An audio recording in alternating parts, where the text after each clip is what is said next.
Star hospital సుఖీభవకు తిరిగి స్వాగతం. ఇవాళ ఆఫీసు వ్యవహారాలు, వ్యాపార లావాదేవీలు అన్ని కంప్యూటర్లమయమే. దీంతో తప్పనిసరిగా గంటల కొద్దీ కుర్చీలో కూర్చోవాల్సి వస్తోంది. మరి ఈ నేపథ్యంలో తప్పనిసరిగా గంటల కొద్దీ కుర్చీలో కూర్చొని పని చేయాల్సి వచ్చినప్పుడు ఎలాంటి జాగ్రత్తలు తీసుకోవాలి, నడుము నొప్పి వంటి సమస్యల్ని ఎలా నివారించుకోవాలి మొదలైన వివరాల గురించి ఇప్పుడు తెలుసుకుందాం.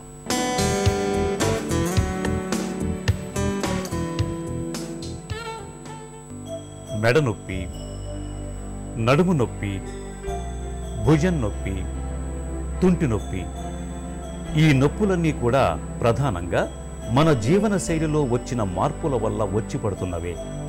మరింత నిర్దిష్టంగా చెప్పాలంటే ఎక్కువగా కూర్చోవటం వల్లనే వస్తున్నాయని డాక్టర్లు చెబుతున్నారు. గంటల తరబడి కూర్చోవటం వల్ల, అలాగే సరైన భంగిమలో కూర్చోకపోవటం వల్ల నడుము నొప్పి, మెడ నొప్పి, భుజం నొప్పి ఎక్కువగా కనిపిస్తున్నాయని వైద్యుల సర్వేలో వెల్లడైంది.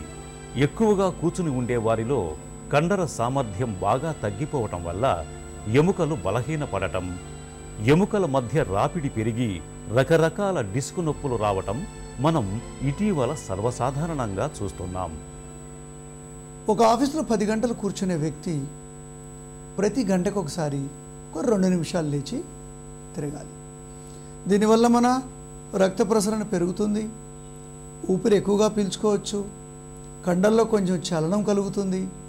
సో తప్పకుండా వీటి ఇల్ ఎఫెక్ట్స్ నుంచి మనము శరీరాన్ని కాపాడవచ్చు. రెండవది డెలిబరేట్ బ్రీదింగ్. డెలిబరేట్ అంటే కావాలని మనము ఖచ్చితంగా ఎక్స్ట్రాగా బ్రీదింగ్ చేయడం.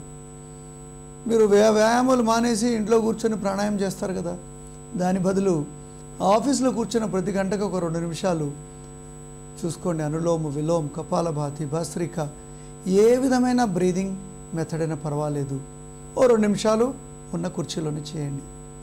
దీనివల్ల మనకు ఎక్కువగా ప్రాణవాయువు లభిస్తుంది. మూడవది కండలు, ఎముకలు, కీళ్ళు, వీటికి సంబంధించిన వ్యాయామాలు చేయండి. అంటే కొంచెం push-ups, abdomen exercises, back lifts, కొంచెం చిన్న చిన్న బరువులతో చేసే స్ట్రెంగ్త్ ట్రైనింగు. మీ అందరికీ తెలుసు, ఎన్నో రకాల ఎక్సర్సైజులు ఈరోజు మనకు అవైలబుల్ ఉన్నాయి. కొన్ని యోగాసనాలు, ముఖ్యంగా నిలబడి చేసే యోగాసనాలు, మనము తడాసనం కానీ, వృక్షాసనం కానీ, త్రికోణాసనం, పరివృత త్రికోణాసనం, అర్ధచంద్రాసనం, సో ఎన్నో రకాల మనం నిలబడి చేసే ఆసనాలు, డైనమిక్ యోగాసనాస్, ఇవన్నీ కూడా మీకు హెల్ప్ చేస్తాయి. సో ఈ విధంగా మీరు చేయండి. Last but very very important, మనం చేసే పనుల్లో కూడా కొన్ని మార్పులు చేసుకోండి. Example, standing work stations. Computer వాడేవాళ్ళు కొంతసేపు నిలబడి కూడా కంప్యూటర్ని మనం వాడుకోవచ్చు. ఓ కిటికీలోనో ఒక కబోర్డ్లోనో కంప్యూటర్ పెట్టి, మనం ముఖ్యంగా ల్యాప్టాప్ వాడేవాళ్ళు దాన్ని పెట్టి నిదానంగా మనం కొద్దిసేపు నిలబడి పని చేసుకోవచ్చు, కొద్దిసేపు కూర్చొని పని చేసుకోవచ్చు. అంటే మీరు కూర్చొని చేసే పనిని కొంచెం మార్పులు చేసుకోవడానికి ప్రయత్నం చేయండి. వీటన్నిటికంటే ముఖ్యంగా ఈ ఎక్కువగా కూర్చునే సమయాన్ని బట్టి ఆహారం సమయాన్ని మర్చిపోవద్దు. వ్యాయామానికి కేటాయించిన టైంని తప్పకుండా ఫాలో చేయండి. 5-10 నిమిషాలు మెడిటేషన్ చేయండి. సో మీ దినచర్యని చక్కగా ఉంచుకోండి. అతి సర్వత్రా వర్జయేత్ అన్నది కూర్చునే విషయంలో కూడా వర్తిస్తుంది. అదే పనిగా గంటల తరబడి కూర్చోవటం వల్ల ఊబకాయం, నడుము నొప్పి, మెడ నొప్పులతో పాటు ఊపిరితిత్తుల పనితీరు మందగించటం, మెటబాలిజం రేటు తగ్గిపోవటం, శారీరక పటుత్వం తగ్గటం, జబ్బులు దాడి చేసే అవకాశాలు పెరగటం, ఇలా ఎన్నో అనర్థాలు ఉన్నాయి. కాబట్టి నిత్యం కనీసం 1 గంట పాటైనా వ్యాయామం చేయటం తప్పనిసరి.